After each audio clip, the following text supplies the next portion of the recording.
There's a story of a Navajo grandfather who told his grandson, "Two wolves live inside of me. One is full of greed and laziness, jealousy, and anger and regret. The other is full of joy and kindness and love for the world. Always, these wolves are fighting inside of me." "But grandfather," the boy said, "which one will win?"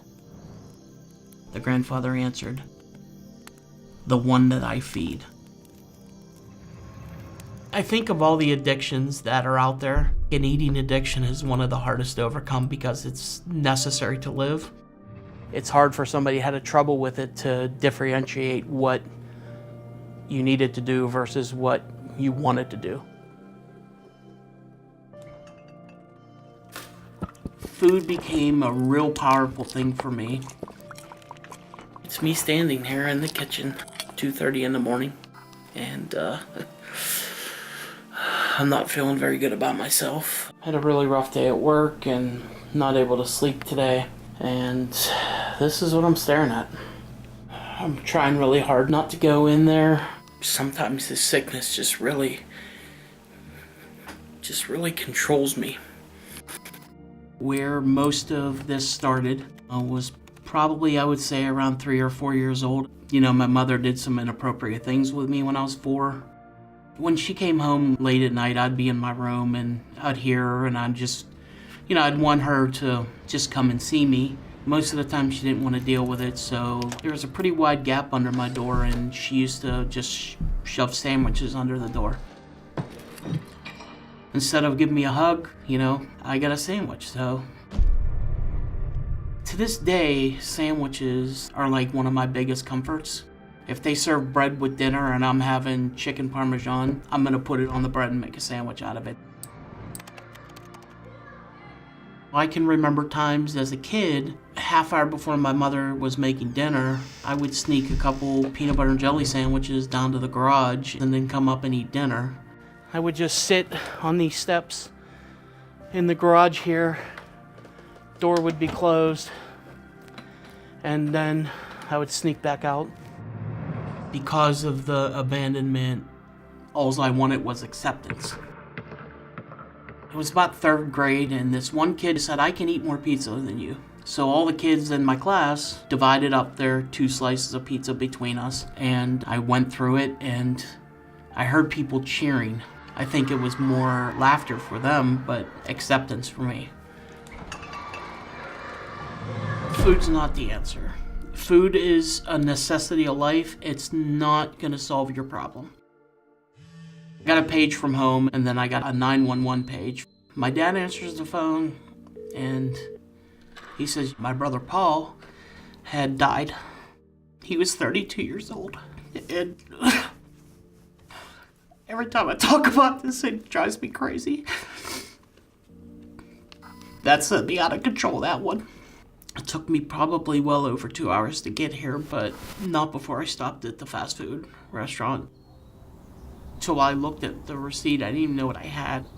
3 Big Macs, 2 large fries, a couple cheeseburgers. I think I had a 20-piece nugget, and that was less than a mile from here, and I ate it before I got here. Sometimes it doesn't happen all at once. Sometimes it's a period of 2 hours, but it's just constant. It's more of grazing, they would call it. Most of the times where I was in that kind of zone, it was more euphoric for me. There was no rational thought. It's almost like a drug addict getting that first hit or first high. Once I was done, I'd be like, "Oh, I'm such an idiot. Why did I do that?" I'd start putting myself down, and the negative voices would start talking to you, and then it got to the point where, you do it again because you felt guilty for doing it the first time, so you did it again. There'd be times where I'd be in the middle of a good run with getting healthy and exercising, and I would tell my wife, I was trying to resist it, but it was almost like it was just grabbing my shirt and ripping me to it, you know? Like you lose control. You'll do anything to get the food, you know? The last straw for me was it started affecting my job. I was in the front cube and my back was faced to everybody, and all day long, all I thought was people were laughing at me. Just all day long. And I had a nervous breakdown, like right there at work. They gave me 30 days to get into a treatment facility. I told them that's what I needed to do. My wonderful wife found a place in Arizona. This place taught me no matter what you eat, as long as it fits into your daily exchanges for that meal, it's okay.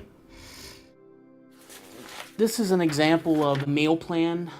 This is the very important part to staying focused. Even if you have months and months and months of writing these, never wing it. The steady decline of weight will happen if you follow it. You know, for somebody with binge eating, face whatever it is you need to face, because if you don't, you'll remain sick.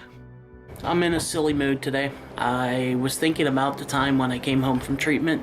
I had lost enough weight to ride a bike for my first time since I was 15 years old. It's driving me to keep on working and to keep going. I had 3 goals for myself when I left treatment. Be able to ride a bike again, I did that one. Be able to ride a roller coaster and fit on it, that's my next goal.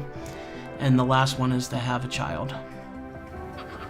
After a year and a half in treatment, I now feel like that second wolf. I find myself to be more gentle and giving. The tools that I've learned help me to no longer feed that wolf that I was before. If I can share my story, which helps me, if it helps one person get help, that makes it worth it.